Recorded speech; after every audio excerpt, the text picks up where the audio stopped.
I wanted to show you the reveal of the trail mix wrap. I have posted about it. I posted about it at the beginning of when I was designing it, and we were doing it for the Texas Yarn Trail. And so I wanted to show you what the final product looked like. I have done 3 different versions of it so far, and there is a 2-color version that I did in red and gold. I don't have the pattern with me. I don't have that sample with me. It's at the yarn shop, the local yarn store, on display there. And then there's one with natural and a variegated yarn that is absolutely beautiful. It is Malabrigo Potion colorway, and it's got all different kinds of colors, and I'll put pictures here so that you can see what that turned out like. It's beautiful. And then the final version that I have done is using 10 mini skeins in sort of a color family, blues and purples and pinks and whites, grays.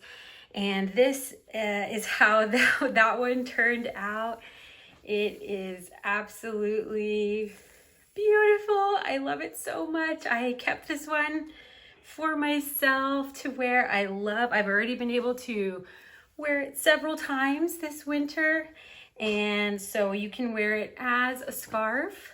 You know, it is long enough, it's cozy. Since it's made with fingering weight yarn, then it's nice and light, but it gets really nice and cozy when you double it up and you've got all of this drape and coziness to keep you warm.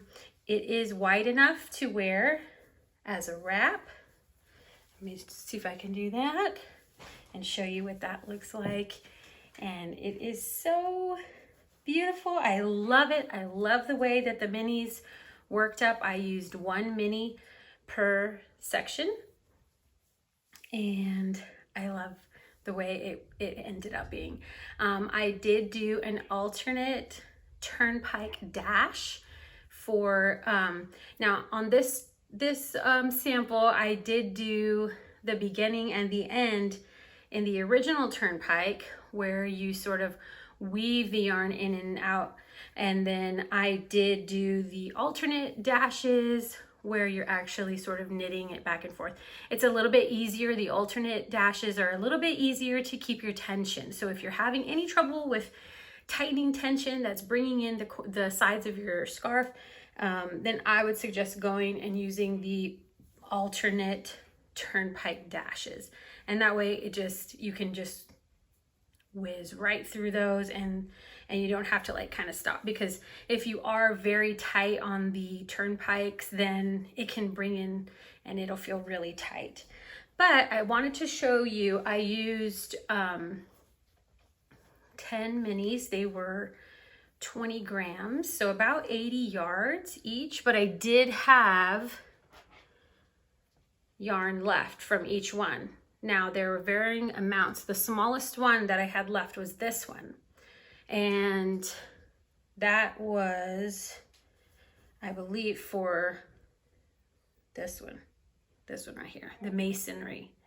So that one ended up using the most, but I had plenty, had leftover, so it worked out okay. The one I had the most of, I think, is this one, which was probably, yeah, the strand of pearls.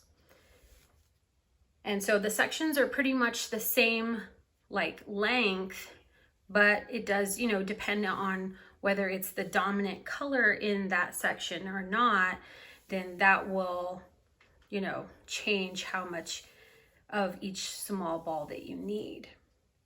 But like I said, I had plenty. This was the least amount, this was the most. The majority of them, you know, I did have leftovers of the minis.